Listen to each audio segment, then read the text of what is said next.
पाकिस्तान से भी खराब हो गई है दिल्ली की हवा। दुनिया का बना सबसे प्रदूषित शहर। एक रिपोर्ट ने हर किसी को डराया। एक्शन में आई रेखा सरकार। सुप्रीम कोर्ट में भी उठा दिल्ली प्रदूषण का मुद्दा। सीजीआई बेंच ने कहा प्रदूषण की मार सबसे ज्यादा गरीबों पे पड़ती है। अमीरों को लेकर भी बोली बड़ी बात। अगर आप भी दिल्ली में रहते हैं तो घर से निकलना बंद करना पड़ेगा, क्योंकि दिल्ली की हवा इतनी जहरीली हो गई है कि आपकी सेहत पूरी तरह से बिगड़ सकती है। ऐसा हम नहीं, रिपोर्ट्स में दावा किया गया है। कहा तो ये भी गया है कि राजधानी की हवा पाकिस्तान के शहरों से भी ज्यादा खराब मानी जा रही है। अंतर्राष्ट्रीय रिपोर्ट के मुताबिक दिल्ली इस वक्त दुनिया का सबसे प्रदूषित शहर बन चुका है, जिसने लोगों की परेशानियां बढ़ा दी है। क्योंकि एक और जहां ग्रेफ 4 की पाबंदियां लागू है, तो वही दूसरी ओर अब इस रिपोर्ट ने लोगों के माथे पे चिंता की लकीरें खींच दी है। सिर्फ यही नहीं, अब तो सुप्रीम कोर्ट का भी दिल्ली पॉल्यूशन पे बड़ा बयान सामने आया है, जो इस वीडियो में आपको बताते हैं।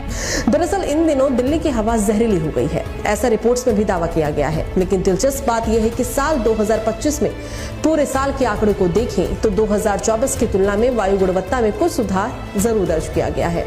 इसके बावजूद मौजूदा हालात ने सरकार से लेकर आम लोगों तक की चिंता बढ़ा दी है।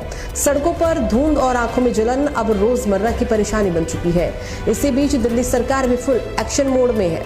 रेखा सरकार का दावा है कि साल 2025 में प्रदूषण नियंत्रण के लिए उठाए गए कदमों का असर दिखा है। आंकड़े के मुताबिक जनवरी से लेकर नवंबर 2025 के बीच संतोषजनक श्रेणी वाले दिनों की संख्या बढ़ के 79 हो गई है, जो 2024 में 66 थी। बीते 9 वर्षों में 2020 को छोड़ दे तो 2025 में सबसे ज्यादा संतोषजनक दिन दर्ज किए गए हैं। जनवरी, फरवरी, मार्च, मई, जून, जुलाई, अक्टूबर और नवंबर में औसत AQI पिछले साल से बेहतर रहा। सरकार इसे अपनी नीतियों की सफलता बता रही है, लेकिन जमीनी सच्चाई फिलहाल राहत से काफी दूर नजर आ रही है। सिवस एजेंसी की रिपोर्ट ने स्थिति को और भी गंभीर बना दिया। रविवार रात करीब 9:30 बजे आंकड़ों में दिल्ली 441 AQI के साथ दुनिया के 127 शहरों में से नंबर 1 पे बनी रही। दूसरे नंबर पे लाहौर और उसके बाद ढाका और कराची जैसे शहर रहे।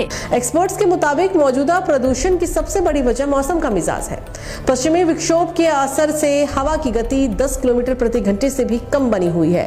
ठंडी हवा में गाड़ियों का धुंध, निर्माण कार्यों की धूल और अन्य प्रदूषक जमीन के पास ही फंसे रहते हैं। इन्हें ऊपर उठने का रास्ता नहीं मिल पाता, जिससे सांस लेना मुश्किल हो जाता है।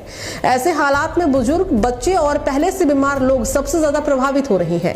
डॉक्टरों के मुताबिक अस्पतालों में सांस और आंखों से जुड़ी शिकायतें लगातार बढ़ रही है। दिल्ली NCR में बढ़ते प्रदूषण का मामला अब सुप्रीम कोर्ट तक पहुंच चुका है। सुप्रीम कोर्ट ने सोमवार को कहा कि इस गंभीर मुद्दे पे 17 दिसंबर को सुनवाई करेगी। सुनवाई के दौरान अदालत के सामने ये बात रखी गई कि जब तक साफ निर्देश नहीं मिलते, तब तक राज्य सरकारें प्रभावी कार्रवाई नहीं करती। अदालत ने ये भी नोट